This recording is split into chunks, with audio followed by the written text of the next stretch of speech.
ഇന്ന് നമുക്ക് അലയുടെ ഒരു കുക്കിംഗ് കാണാം. ഇത് വന്നിട്ട് അലയുടെ ഒരു റെസിപ്പിയാണ്. ഇറ്റാലിയൻസ് പൊതുവെ ഉണ്ടാക്കുന്ന ഒരു റെസിപ്പി തന്നെയാണ്. ഉരുളക്കിഴങ്ങ് ഇതേ തൊലി കളഞ്ഞെടുക്കാം. എന്നിട്ട് വെള്ളം തിളയ്ക്കുമ്പോൾ അതിനകത്തേക്ക് ഉപ്പിടാം. അതിനുശേഷം നമ്മൾ കഴുകിയ ഉരുളക്കിഴങ്ങ് ഓരോന്നോരോന്നായിട്ട് ഇട്ട് കൊടുക്കുക അതിനകത്തേക്ക്. എന്നിട്ട് അത് വേവാനായിട്ട് വിടാം. ഇത് വന്നിട്ട് മോർത്തദല്ലയാണ്. അതുപോലെ തന്നെ ഇത് വന്നിട്ട് സലാമെ. ഇത് രണ്ടും ചെറിയ ചെറിയ ക്യൂബ് പോലെ കട്ട് ചെയ്തെടുക്കുക. രണ്ടും ഇങ്ങനെയാണ് കേട്ടോ കട്ട് ചെയ്യുന്നത്. ഈ സലാമെ നമ്മൾ വാങ്ങിയത് ഇങ്ങനത്തെ ആയിരുന്നു. അതുകൊണ്ട് ഇതിൻ്റെ പുറത്തെ ആ ഒരു സംഭവം നമ്മളത് കളയണം. എന്നിട്ട് വേണം കട്ട് ചെയ്യാനായിട്ട്. എനിക്ക് ഈ സലാമെ ഭയങ്കര ഇഷ്ടമാണ് കേട്ടോ.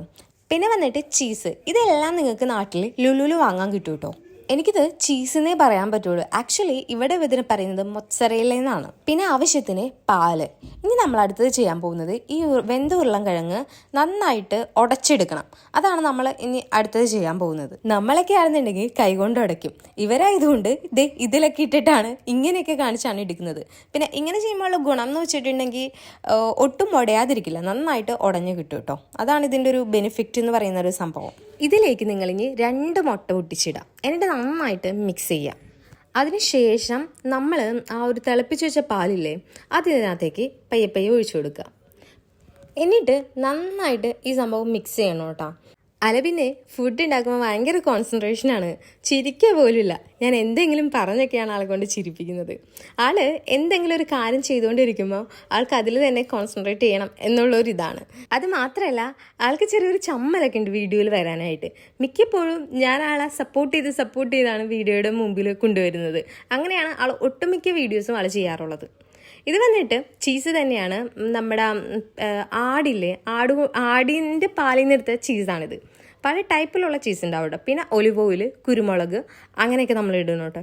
എനിക്ക് കറക്റ്റ് പേര് പറഞ്ഞു തരാനായിട്ട് അറിയത്തില്ല. അതുകൊണ്ടാണ് ഞാൻ നിങ്ങൾക്ക് മനസ്സിലാവുന്ന രീതിയിൽ എക്സ്പ്ലെയിൻ ചെയ്ത് തരുന്നത്. ഇത് നല്ല രീതിയിൽ മിക്സ് ചെയ്യാം. അതിനുശേഷം നമ്മൾ കട്ട് ചെയ്ത് വെക്കുന്ന ബാക്കിയുള്ള സംഭവങ്ങളും കൂടി ആഡ് ചെയ്യുക ഇതിനകത്തേക്ക്. എന്നിട്ട് വീണ്ടും മിക്സ് ചെയ്യുക. അപ്പം തന്നെ നമ്മുടെ പാതി പരിപാടികൾ കഴിഞ്ഞു കേട്ടോ. ഇനി ഇതിനകത്തേക്ക് മൊസറേല നമ്മളിടാം. അതായത് നമ്മുടെ പിസ്സയുടെ മേളിലൊക്കെ ഇടുന്ന ആ ഒരു ചീസിലെ ആ ഒരു സംഭവമാണ് ഇത്. അതും കൂടി ഇട്ടിട്ട് നന്നായിട്ട് മിക്സ് ചെയ്യാം. ഇതിനകത്തേക്ക് നമ്മൾ വൈറ്റ് ട്രഫിൾ ഇടുന്നുണ്ട് കേട്ടോ. ഇത് പിന്നെ ഇടണമെന്ന് അങ്ങനെ നിർബന്ധമില്ല. നിങ്ങളുടെ കയ്യിലുണ്ടെങ്കിൽ മാത്രം ഇട്ടാൽ മതി. നമ്മുടെ കയ്യിൽ ഉണ്ടായതുകൊണ്ട് അത് ഇട്ടു. അടുത്ത സ്റ്റെപ്പ് എന്ന് വെച്ചിട്ടുണ്ടെങ്കിൽ ബേക്ക് ചെയ്യുന്നതാണ്. അപ്പോൾ ഫസ്റ്റ് തന്നെ ഒലിവ് ഓയിൽ പെരട്ടാം. അതിനുശേഷം ബ്രെഡിൻ്റെ അല്ലെങ്കിൽ റസ്കിൻ്റെ പൊടിയില്ലേ പൊടിച്ചത് അതാണ് നമ്മൾ ഇട്ട് കൊടുക്കുന്നത്. അത് നന്നായിട്ട് എല്ലാ ഭാഗത്തേക്കും പെരട്ടി കൊടുക്കുക. അപ്പോൾ അത് അടുക്കി പിടിക്കാതിരിക്കാനുള്ളൊരു മെത്തേഡാണ്. അതിനുശേഷം നമ്മൾ ഈ മിക്സ് ചെയ്തിരിക്കുന്ന ഫുള്ള് മിക്സ് അതിനകത്തേക്ക് ഇടാം. എന്നിട്ട് നല്ല രീതിയിൽ അത് ഫില്ല് ചെയ്യുക, എത്താത്തോടത്തൊക്കെ എത്തിപ്പിക്കുക. അതിനുശേഷം നമ്മൾ ഇതിൻ്റെ മുകളിൽ വീണ്ടും ആ ഒരു റസ്കിൻ്റെ പൊടി തൂകുക. അങ്ങനെ നല്ല രീതിയിൽ ഫില്ല് ചെയ്ത ശേഷം ഓൾമോസ്റ്റ് കഴിഞ്ഞു. ഇനി നമുക്കിത് ബേക്ക് ചെയ്യാം. പ്രീ ഹീറ്റ് ഒരു 5-10 മിനിറ്റ് ഇട്ട് കഴിഞ്ഞ ശേഷം നിങ്ങളൊരു അരമണിക്കൂർ സെറ്റ് ചെയ്താൽ മതി. സംഭവം റെഡി. അങ്ങനെ അരമണിക്കൂർ കഴിഞ്ഞ് നമ്മളിതേ വന്ന് നോക്കിയപ്പോൾ ഈ രീതിയിലായിട്ടുണ്ട്. ഞാൻ നിങ്ങൾക്കിത് തുറന്ന് കാണിച്ചു തരാം കേട്ടോ.